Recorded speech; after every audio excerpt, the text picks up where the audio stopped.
Approval ఉందా ఇప్పటిదాకా? లేకపోతే 15 ఏళ్ల క్రితం మాజీ ఎమ్మెల్యే గారు అజాద్ నగర్లో 16 ఇళ్ళు అప్రూవల్ లేవు అనే నెపతోటి నిలువున కూల్చేశారు. మరి ఎందుకు కూల్చకూడదు మీరు?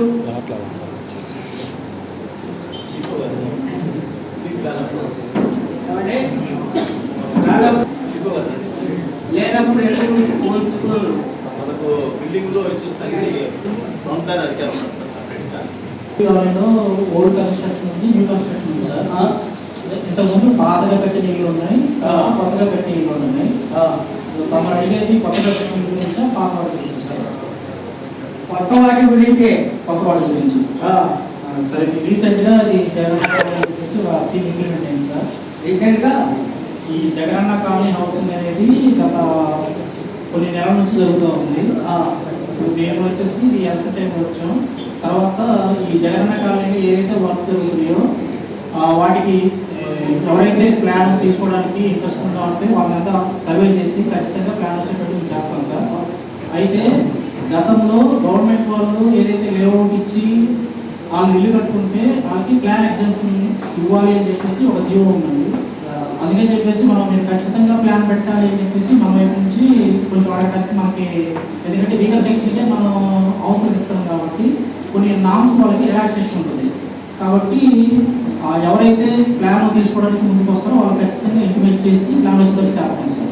వాళ్ళు తీసుకోవడం కాదు, మీకు రెస్పాన్సిబిలిటీ ఉందా లేదా? మనకి గవర్నమెంట్ ఇప్పుడు ఈ జగనన్న కాలనీలో ప్రొవైడ్ అయినా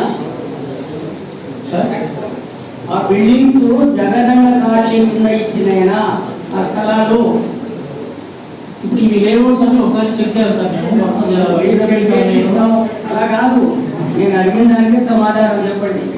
ఆ బిల్డింగ్స్ ఇచ్చినవి జగనన్న కాలనీలో కిందనేనా? సో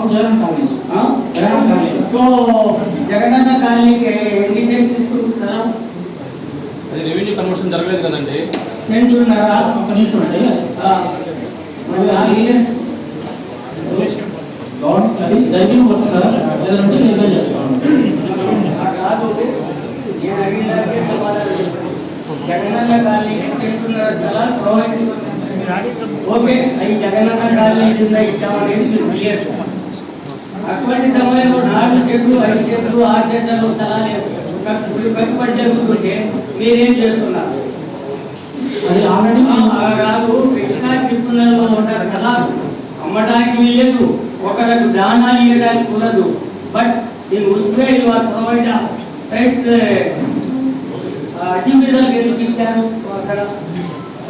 సార్ ఇదంతా ఇది ముందు జరిగిందండి. కానీ మేము చూస్తున్నాం సార్, ఎన్ని లేఅవుట్ చేస్తారు, ఎన్ని ప్లాట్లు ఉంటున్నాయి, కన్స్ట్రక్షన్ ఎలా ఉంది, ఇవన్నీ మేము చెక్ చేస్తున్నాం సార్. ఇది సమాధానం కాదు. ఇది నేను ఇప్పుడు మీకు ఉదాహరణ చెప్పేది ఏంటంటే 18 ఏళ్ల క్రితం ఆజాద్ నగర్లో 16 ఇళ్ళు నిలువున కూల్చారు ఎమ్మెల్యే గారి దగ్గర. ఈ రోజు కూడా కూల్చాల్సిన బాధ్యత ఆఫీసర్లు మీకుంది. పోయి కూలుస్తారా, కూల్చారా? అన్యాయానికి పాల్పడుతున్నారా లేదా? మీరు ఇది అవసరమా మీకు?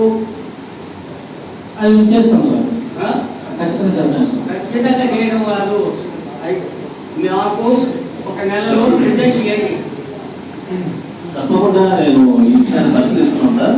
ఆల్రెడీ గతంలో కొంతమందికి సైట్లు శాంక్షన్ 100% కూడా ఇబ్బందికరమైన అంశాలు ఉన్నాయి మీరు చెప్పినట్టు మున్సిపాలిటీలో. వాటిని కూడా పరిశీలించి ఖచ్చితంగా తీసుకొస్తాను తప్పకుండా. దోపిడీకి నాంది పలుకుతున్నారు, దోపిడీకి తెలియజేయాలి.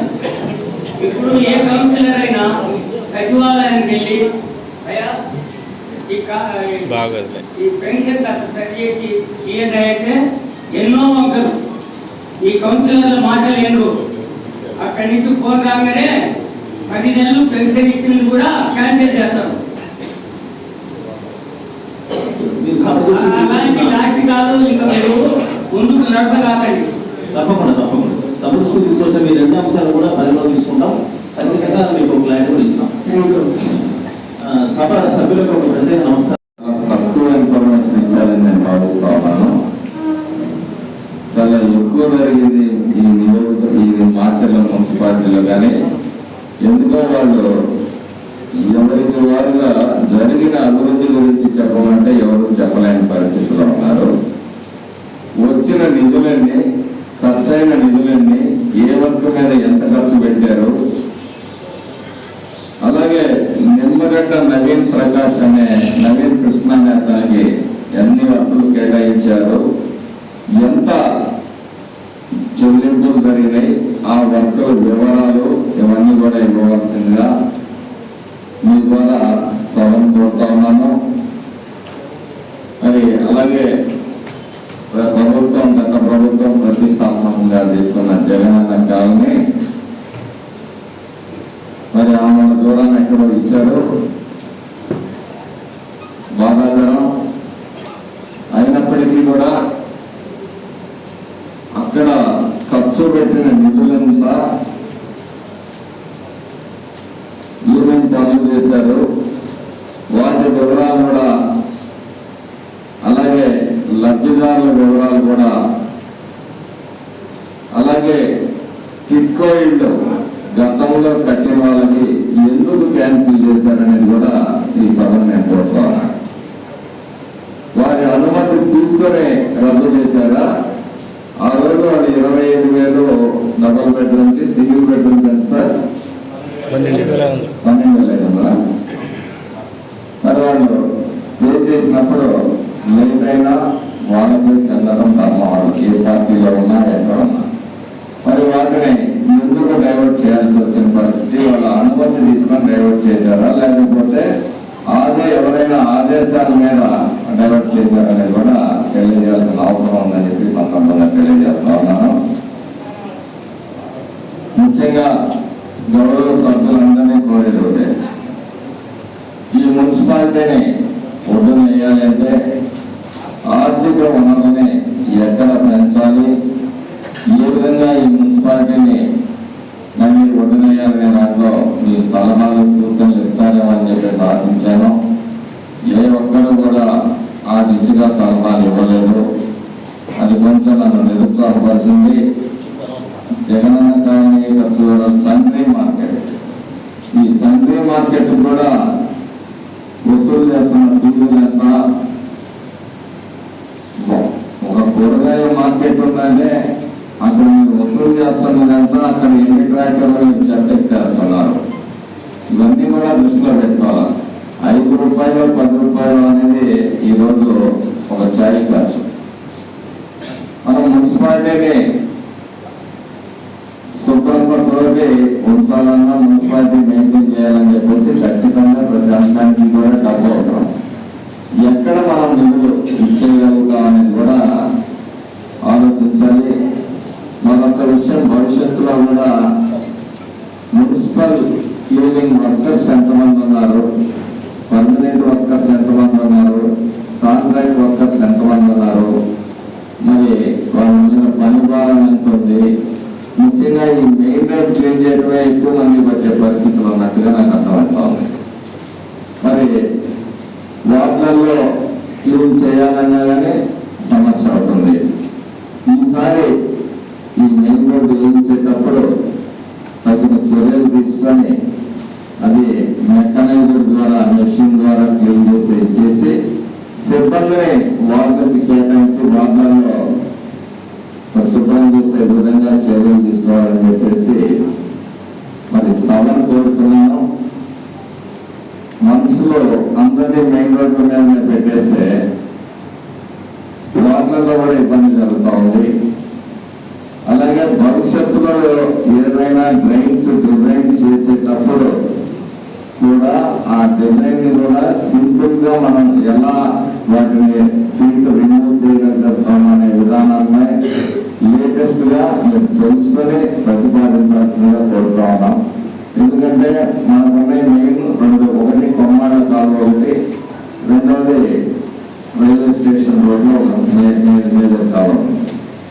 సీట్లు తీయాలి అంటే అది పెద్ద సమస్య అవుతుంది.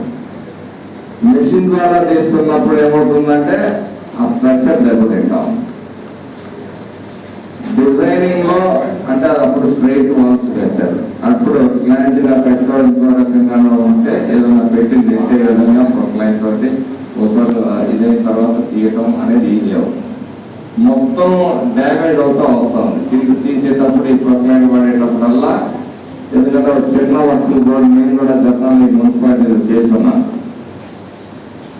అప్పుడు నేను అబ్జర్వ్ చేసిన విషయాన్ని ఈరోజు మీ దృష్టికి తీసుకొస్తాను.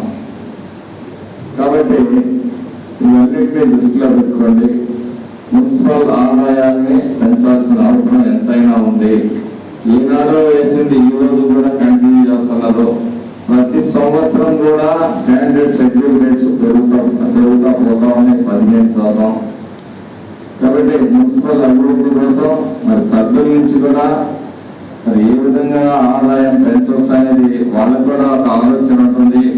ఎవరి మనసులో వాళ్ళు పెట్టుకోవడం కూడా కాదు, అందరూ కలిసి మున్సిపాలిటీని ముందుకు తీసుకోవాలంటే మీ సలహాలు సూచనలు కూడా ఇక్కడ ఆదాయాన్ని పెంచడం, వ్యయాన్ని తగ్గించడం ద్వారా కొంత బ్యాలెన్స్ చేయాల్సిన అవసరం ఉందని చెప్పి సందర్భంగా తెలియజేస్తా ఉన్నాను.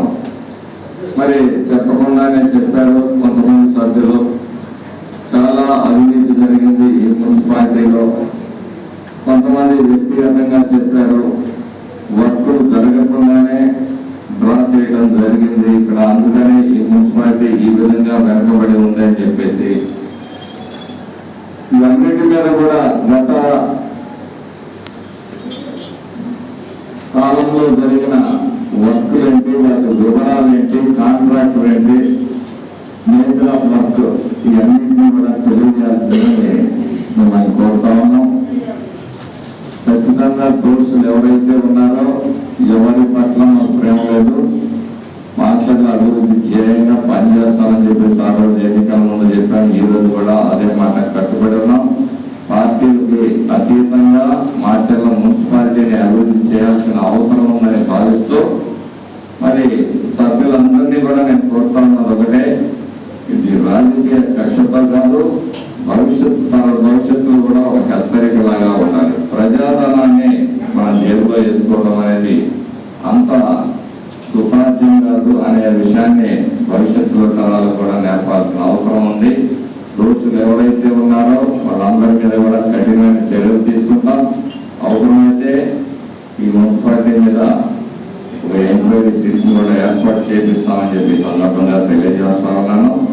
మరి సభ్యులు మున్సిపాలిటీ అభివృద్ధిగానే ఇక్కడ ఏం ఆశిస్తున్నారనేది కూడా నా దృష్టికి తీసుకొని వస్తే నా ప్రయత్నం నేను ఏం చేయాలనేది కూడా ఈ సభ నాకు కొన్ని సూచనలు సలహాలు ఇవ్వండి అని కూడా నేను కోరాను. దాని మీద మీరు ఎటువంటి సూచనలు కానీ సలహాలు కానీ ఇవ్వలేకపోయారు.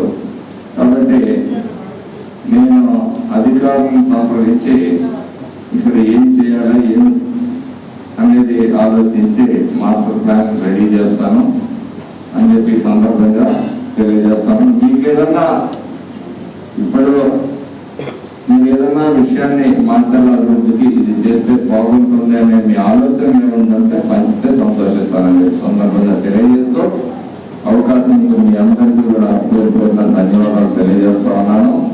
మరి సమయం 1 గంట అయినప్పటికీ ఇంకొక కొద్దిసేపు గెలిచిందని సలహాలు సూచనలు ఏదన్నా ఉంటే మాచర్ల అభివృద్ధి కోసం ఇవ్వవలసిందిగా సభ్యులందరినీ, గౌరవ సభ్యులందరినీ కూడా కోరుతా ఉన్నాను.